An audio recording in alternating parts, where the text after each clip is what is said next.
18 del mediodía. En unos minutos ampliamos estas noticias. Antes hablamos de ciencia. Hoy, a pesar del frío, nos sumergimos en el Mar Menor, que siempre está a buena temperatura. María José, ¿qué tal? Muy buenos días. Muy buenos días. Pues sí, vamos a hablar del Mar Menor, que es un tema que además nos preocupa en cualquier época del año, igual que sea invierno que verano. Sí que es cierto que esperamos que llegue el buen tiempo y esperamos que esté en buenas condiciones, pero hay que tratarlo desde el minuto cero. Así que hoy nos acompaña Ángel Pérez Ruzafa. Él es catedrático de Ecología de la Universidad de Murcia y uno de los mayores expertos en nuestra laguna salada. Muy buenos días. Muy buenos días. ¿Qué tal? Muy buenos días. Nos preocupa y mucho el Mar Menor, no le quitamos ojo. A principio de este año, ¿cómo está la laguna? Bueno, ha empezado el año bien, ¿no? La verdad es que ya lo terminó bien. El año pasado fue un buen año, con muy buenos indicios de recuperación. Ya el año anterior los había mostrado, pero en agosto, con las temperaturas altas y las bajas salinidades que arrastraba de las lluvias torrenciales que había habido en el invierno, pues le pilló todavía demasiado convaleciente y en agosto volvió a perderse la calidad del agua. Pero el año pasado ya se notaba que había recuperado buena parte de sus capacidades de autorregulación y de su integridad ecológica.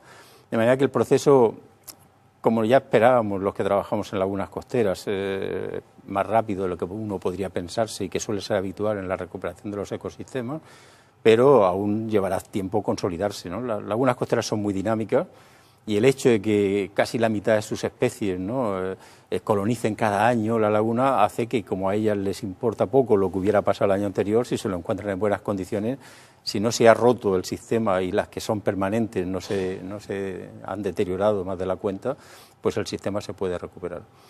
Lo cual no quiere decir que haya que bajar la guardia, porque se ha recuperado en la medida que han dejado de entrar los volúmenes de nitratos que entraban antes. Pero si volvemos a cometer errores y todavía no se ha estructuralizado realmente la solución del problema de la gestión del agua en la cuenca de drenaje, mientras esto no se resuelva, estaremos en el filo de una navaja. Además, Ángel Pérez Ruzafa trabaja en el Mar Menor desde hace más de 20 años. Es un trabajo que llevan realizando durante muchos años. Las advertencias de que esto que ha pasado se estaban haciendo, pero parece que no les hacían mucho caso, con lo cual no es un tema que les pilla de nuevo. Me imagino que tienen idea un poco de hacia dónde trabajar o cómo seguir haciendo. Sí, más que me pese, más que 20 son 40, ¿no? Porque la verdad es que el tiempo pasa rápido. Y yo empecé a estudiar el Mar Menor precisamente porque ya había sensación de que el Mar Menor podía estar en peligro, ¿no? A mí me motivó mucho que mi abuelo tuviera una carpeta del año 53 que ponía el Mar Menor en peligro. Entonces era por los vertidos mineros, ¿no?, que en ese momento eran directos desde la Sierra de la Unión hasta el Mar Menor. Lo cierto es que si algo ha cambiado con esta crisis que ha tenido el Mar Menor por la eutrofización es la sensibilidad, no solamente a nivel político y de gestores, sino también de la propia sociedad, ¿no? De repente, todo eso que veníamos diciendo, ¿no? Siempre he dicho que los científicos sufrimos, ¿no?, la maldición de Casandra. Eso de poder anticipar un poco el futuro en la medida en que conoces cómo funcionan las cosas y un modelo, aunque fuera solo conceptual, te permite prevenir cuáles son las consecuencias de las cosas que se hacen, pero claro, nadie te cree. Lo dices y mientras la gente ve que las cosas están en buen estado, pues nadie va a hacer caso y quienes tienen intereses más o menos pues confesables o no, en la laguna, pues quieren seguir su ritmo de explotación y su ritmo de uso. Y la propia sociedad incluso pedía cosas que no podían no ser buenas, como el crecimiento de playas y actividades de este tipo.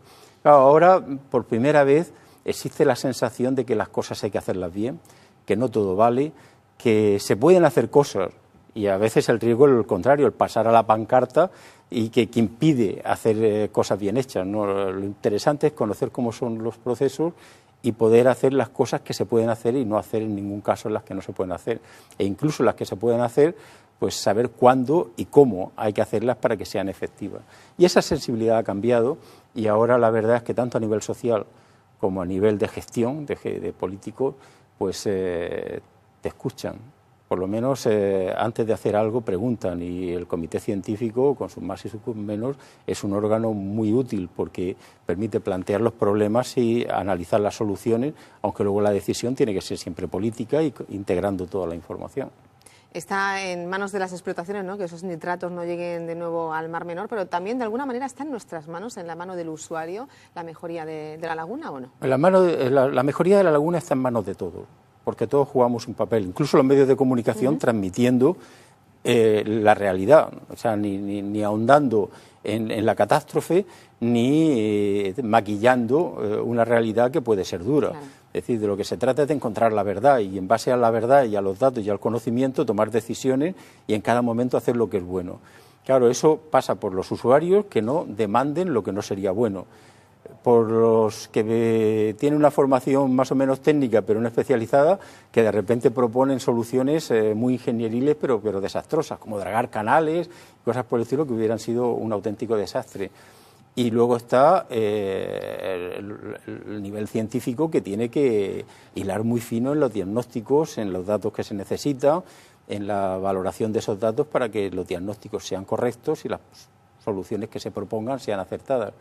Y luego están los que usan el Mar Menor a todos los niveles, ya no a nivel sociedad, sino pues agricultores, sector turístico y urbanístico, que tienen que tener muy claro que todo lo que ellos hacen tiene repercusiones y que, por tanto, lo que hagan tienen que hacerlo de acuerdo con la preservación del Mar Menor. Porque si algo hemos aprendido es que si el Mar Menor se nos va de las manos desde el punto de vista ambiental, se nos va también de las manos todo lo demás. Claro. Sector turístico, pero incluso agricultura, que es consciente de que la vinculación de los productos agrícolas van ligados a un buen estado ecológico y a, y a productos verdes y que ahora son marketing. Es todo como una cadena, ¿no? Siempre se dice que el Mar Menor es una laguna singular y esto significa que no hay otra como esta en ninguna parte del mundo, con lo cual no tenemos dónde fijarnos. Los estudios científicos que se realizan se hacen en el propio Mar Menor y es a partir de ahí desde donde se funciona con datos. Decías que para poder trabajar de manera correcta hay que saber sobre qué se trabaja. ¿Qué resultados habéis encontrado en estos 40 años? ¿Cómo ha sido esa evolución que habéis ido viendo y que os hacía presagiar lo que ha ocurrido? Pues mira, lo que has dicho es interesante porque efectivamente el Mar Menor es una laguna muy singular y de hecho todas las lagunas son singulares en la medida de que por su idiosincrasia y por cómo funcionan no hay dos lagunas iguales. Todas tienen especies distintas, aunque grupos taxonómicos parecidos y funcionales, pero todas tienen especies diferentes. Pero, sin embargo, todas funcionan igual y con los mismos parámetros, con lo cual sí que se pueden utilizar como referencia. Nosotros trabajamos mucho con la laguna de Curonian en Klaipėda, en el Báltico, y con la laguna de Venecia, que son dos buenos contrastes del Mar Menor. Entonces, una de las singularidades del Mar Menor es que es, por no decir la única, de las pocas lagunas que, a pesar de ser muy productivas, como lo son todas, además tiene aguas transparentes. Todas las demás tienen aguas turbias como consecuencia de esa turbidez. Y precisamente esa transparencia va muy ligada a que las comunicaciones con el Mediterráneo están restringidas. De ahí que el dragar los canales sería un desastre para el Mar Menor. La laguna de Venecia, que es 3 veces más grande que el Mar Menor, renueva su agua en 5 días. En 5 días ha renovado toda el agua Venecia. La Curonian, que es 5 veces más grande, renueva su agua en 100. El Mar Menor, antes de que se abriera el Estacio, tardaba más de un año. Ahora está por 8 o 9 meses. Y eso la hace tan singular, eso hace que sea tan diversa, que tenga una biodiversidad especialmente alta y sobre todo mecanismos de autorregulación. Y estas son las cosas que estamos aprendiendo, porque comprendiendo cómo canaliza los flujos de energía, hacia dónde van, el papel que juega la pradera de Caulerpa, y el papel es más negativo que positivo, pero el papel positivo que juega Cimodocea o que juegan las diatomeas y cianoficias bentónicas, las comunidades que se instalan bajo los balnearios, que son comunidades anómalas en una laguna costera, porque son comunidades de cuevas submarinas y de coralígeno con gran cantidad de esponjas, briozoos, animales que filtran el agua, ayudan a la depuración. Es decir, todo eso que estamos aprendiendo es lo que nos está permitiendo, por un lado, hacer diagnósticos, pero por otro lado también apuntar soluciones. Para que ellos anden más perdidos, Medio Ambiente ha puesto en marcha unos folletos, 6.000 folletos, donde se da a conocer pues todo esto, ¿no?, que está contando, todo lo que podemos encontrar en nuestras aguas, que no hay que viajarnos a kilómetros muy lejos para encontrarlo, ¿no? Lo tenemos cerca de casa y a veces ni nos damos cuenta, ¿no? Bueno, la costa de la región de Murcia es singularísima e interesantísima, ¿no? Un buen ejemplo es la Reserva Marina de Cabo Palo, ya no salimos del Mar Menor, que es de las mejores reservas que hay en el mundo. Y esto no lo digo por cariño murciano, es que en el proyecto EMPAFIS, que era un proyecto europeo para ver si las reservas marinas eran una buena herramienta de gestión pesquera que hicimos para la Unión Europea y que coordinamos nosotros, pues los grupos que venían de Francia, de Italia, fíjate que los franceses tienen incluso Nueva Caledonia y tienen reservas marinas en el Pacífico y con arrecifes de coral. con Cabo de Palos, hablando, alucinaban por lo impresionante que es Cabo de Palos. Pero es que la costa entre Cabo de Palos y Cabo Cope y Aguilar es de las pocas que se mantienen casi vírgenes en el litoral español, si vas desde Cádiz hasta la Costa Brava, ¿no? Entonces, las singularidades de Cabo Tiñoso, de Cabo de Gata, de Cabo de Cope, de los cañones submarinos, el Mar Menor, el Cabo de Palos, son altísimas. O sea, el potencial que tenemos ambiental es impresionante, y marino. Y además estamos en una región de transición entre el Atlántico y el Mediterráneo, con una barrera biogeográfica en el Cabo de Palos que va hasta África, donde las especies que vienen del Atlántico están en nuestra región antes de cruzar. O sea, realmente las singularidades son altísimas y esto hay que valorarlo y cuidarlo. Así que yo creo que en general podemos ser optimistas, ¿no?, en cuanto a la recuperación del Mar Menor y seguir trabajando en ello, eso sí, ¿no? Esa es la cosa. Yo, mirando al ecosistema, soy muy optimista, mirando a las personas se me baja el optimismo, pero han cambiado cosas y lo que tenemos que seguir es manteniendo esa tensión de que valore la importancia de hacer las cosas bien, de que todo se haga de la forma adecuada. Y entonces estoy casi seguro de que irá bien. Ya por último, no sé si le preocupa al Gobierno regional sí que en los presupuestos generales del Estado no haya actuaciones, no haya inversiones para recuperar o seguir recuperando el Mar Menor. Mira, estas cosas ya son política y de verdad cuando uno mira estas cosas pues sí que te hierve la sangre y te crispa, que impere más el que no llora no mama y el que la amenaza de separatismo y tonterías de estas antes que hacer las cosas bien, ¿no? La inversión en ciencia realmente es lamentable. Y la inversión que llega a la región de Murcia tenemos muchas razones para poner no ya papeles encima de la mesa, sino incluso un puñetazo, ¿no? Porque ya está viendo hacer las cosas mal. Pero la política es que es peliaguda, por eso a mí me interesa tampoco, ¿no? Pero quienes están responsabilizados de eso deberían tomarse en serio que, tal y como vamos, aquí se cumple el principio de San Mateo, al que más tiene más se le da, al que menos tiene, hasta lo poco que tiene se le quita, o Murcia es muy inteligente en invertir lo poco que tiene, o desapareceremos muy rápidamente. Ángel Pérez Ruzafa, muchísimas gracias por estar esta mañana con nosotros y acercarnos un poquito más todo lo que esconde la laguna y sobre todo su estado que nos preocupa y mucho. Gracias. Gracias a vosotros. Nosotros hasta ahora 11:30 de la mañana, María José, como siempre, vamos a ver la agenda científica porque es la tercera semana del mes y llega pues con números exactos. Vean.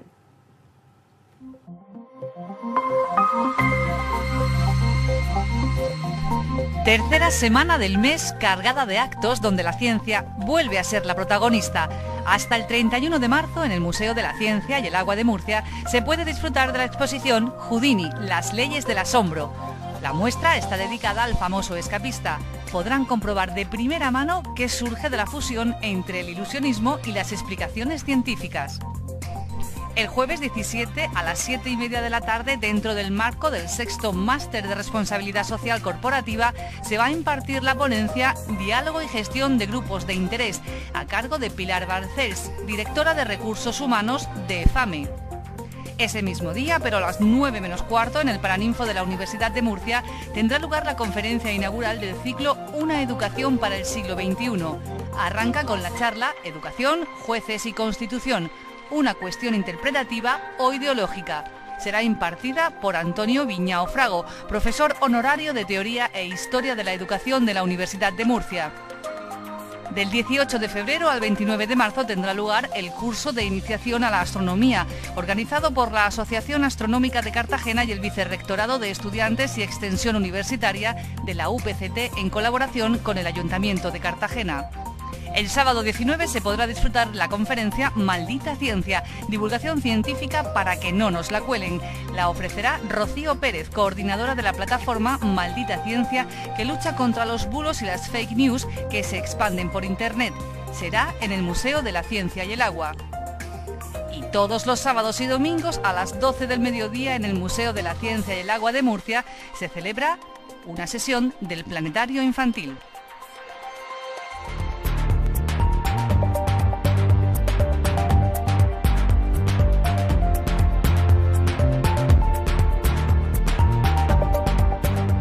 fíjense en estos datos que les vamos a contar ahora. Cada ciudadano europeo genera de media 200 kilos de residuos sólidos urbanos orgánicos cada año. Esto supone unos 120 millones de toneladas de residuos solamente en la Unión Europea. Es un disparate, María José. Es una barbaridad, pero de esto precisamente se está trabajando para acabar con ellos, ver un poco dónde ponemos nuestra basura, porque al final somos cada vez más personas, cada vez más residuos y tenemos que convivir en el planeta Y nos Tierra. come la basura. Nos come la basura. Así que el Centro Tecnológico de la Energía y el Medio Ambiente, que dirige Gemma Castejón, está trabajando en ello y nos lo va a contar ella, que es su directora. Muy buenos días. ¿Qué tal? Muy Buenos días. días. Hablamos del proyecto Value West, ¿lo he dicho Value bien? West. ¿En qué consiste? Perfecto. Pues Value West es un proyecto de financiación europeo, está financiado por bajo el programa Horizonte 2020, que como sabéis es el gran programa marco que financia la I+D colaborativa en Europa, y estamos participando con 17 socios de 6 países europeos diferentes y vamos a tratar pues eso, de sacar productos de valor a partir de nuestros residuos. ¿Y cómo es posible que se vaya a hacer esto? Además en poco tiempo, porque empezaron a trabajar en noviembre y hasta 2022 tiene de fecha el proyecto. Sí, tenemos 4 años para implementar el proyecto y bueno, pues el problema que abordamos es, como habéis dicho, esa generación excesiva y creciente que tenemos de residuos y sobre todo tenemos que ser capaces de encontrar métodos de valorización que vayan un paso más que los métodos de valorización actuales que tenemos, que básicamente es digestión anaerobia y compostaje, y que nos permitan obtener productos finales que sí que tengan un valor añadido, un valor en el mercado, que permita cubrir los costes de valorizarlos. En este sentido, nosotros vamos a valorizar los residuos orgánicos y vamos a enfocarnos en 2 tipos de productos que son de mucho interés a nivel europeo. Por una parte, la proteína para alimentación humana y para alimentación animal. En cuestión de proteína, pues Europa sí que es verdad que producimos la proteína animal, la producción animal la hacemos aquí, pero es verdad que necesitamos proteína para tener esa producción animal.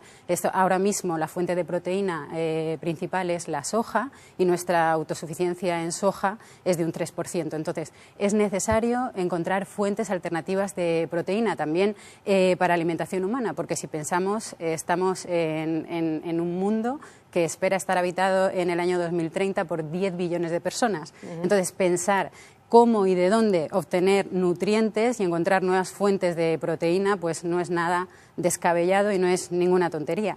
Y luego, por otra parte, el otro producto que vamos a intentar obtener son biofertilizantes. Y pasa lo mismo. Ahora mismo los fertilizantes principalmente se utiliza fósforo, y el fósforo, las reservas mundiales de fósforo, el 70% están en Marruecos, entonces hay una dependencia tremenda de terceros países y también pues vamos a intentar sacar biofertilizantes recuperando nutrientes a partir de los residuos, ¿no? Imagino que esta iniciativa, que este proyecto nace por algunos de los datos que hemos dado que son disparatados, ¿no? Como decimos. Sí, bueno, la iniciativa pues surge a raíz de una convocatoria que saca la Unión Europea. CETEMA viene trabajando en temas de valorización de residuos desde el año 2008, que pusimos en marcha un laboratorio de valorización y bueno, pues en la propuesta precisamente Europa andaba buscando, para afrontar este problema, andaba buscando las soluciones sólidas que fueran viables, unos consorcios que fueran solventes, que presentaran la mejor solución posible para valorizar integralmente los residuos y sobre todo eso, obtener productos de alto valor añadido. Entonces, pues tuvimos la suerte de dar con un consorcio, conformar un consorcio potente, solvente, ganador y bueno, pues tuvimos éxito en la convocatoria y ahora estamos pues desarrollando el proyecto. Ha mencionado Gemma el residuo orgánico como la materia con la que ellos van a trabajar, como materia prima, pero ¿qué tipo de residuos son objeto de ser utilizados en este proyecto que estáis desarrollando? Pues sabéis que ahora mismo estamos separando, por un lado, papel cartón, estamos separando vidrio y estamos separando plástico y envase ligero. Hay una nueva directiva que establece la obligatoriedad en 2023 de hacer la recogida selectiva de orgánica. La orgánica es toda la parte que se descompone y que en los residuos de nuestros hogares pues es principalmente residuos de comida, restos de comida. ahí es Todo ahí. los que van a ser objeto de valorización en nuestro proyecto. Y esto para el medio ambiente, ¿esto en qué va a afectar a nuestro día a día, a la sociedad en general? Bueno, los beneficios son tremendos. Medioambientalmente hablando, pues estamos evitando que acaben residuos que acaben en vertedero, problemas de uso de suelo, de contaminación de suelo, problemas medioambientales. Estamos evitando emisión de gases de efecto invernadero. Y luego, si ya hablamos a nivel social, pues estamos hablando de abrir mercado a nuevos productos, sacar valor de una cosa que acaba en vertedero, y eso pues supondría la generación de puestos de trabajo. Además, la solución que queremos implementar va a ser integrada en los esquemas de gestión y tratamiento de residuos actuales. ¿Esto qué ventaja tiene? Pues que si los resultados son buenos, si llegamos a buenos datos, podrá replicarse a nivel europeo de una manera fácil. Entonces, la generación de puestos de trabajo derivados pues sería también importante. Una buena noticia, ¿no? Sí. El Centro Tecnológico de la Energía y el Medio Ambiente no está solo en este proyecto, sino todo lo contrario. Es un enorme consorcio. Además, has comentado, participan empresas y otras instituciones. ¿Cómo vais a trabajar todos para conseguir estos resultados de los que nos estás hablando? Mira, pues te cuento brevemente nuestro plan de trabajo. Vamos a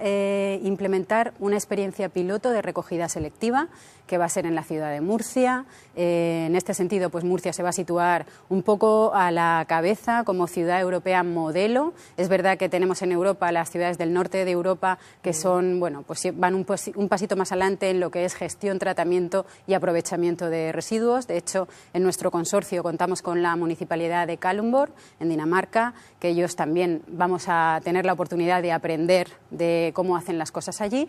Pero bueno, el objetivo es recoger 3.000 toneladas de residuos orgánicos. Se ha elegido el barrio de La Flota y se van también a hacer participar a 170 bares y restaurantes y 8 mercados de Murcia. Esta campaña de recogida selectiva va a cargo de Ferrovial, de CESPA, y del Ayuntamiento de Murcia, que colaborará con ellos. Y el objetivo es valorizar 1.800 toneladas de estos residuos orgánicos que se recojan. Entonces, el siguiente paso sería implementar ya nuestros procesos, nuestra cadena de valor, y vamos a partir de una digestión anaerobia. En esta digestión anaerobia pues vamos a poner los residuos orgánicos en un digestor en ausencia de oxígeno y ahí van a pasar cosas. Entonces, entre las cosas que pasan es que se genera un biogás. Este biogás rico en metano va a ser utilizado por una empresa de Dinamarca que se llama Univallo, y ellos van a alimentar. Las 3 cadenas de valor son súper chocantes, es la parte más interesante del proyecto. Con el biogás se alimentarán unas bacterias metanotróficas que tienen la propiedad que producirán proteína. Entonces, al final del proceso vamos a obtener proteína que luego aplicaremos y demostraremos su uso en alimentación humana y en alimentación animal. Y las otras 2 cadenas de valor son las que se van a desarrollar aquí en Murcia. Y bueno, el digestato, la pasta de esta digestión anaerobia, va a ser utilizado por la empresa murciana Entomo Agroindustrial. Es una empresa muy innovadora y que además reproduce procesos que se dan en la naturaleza. Va a utilizar ese digestato y residuos orgánicos brutos para alimentar larvas de la Black Soldier Fly, de la mosca soldado negra.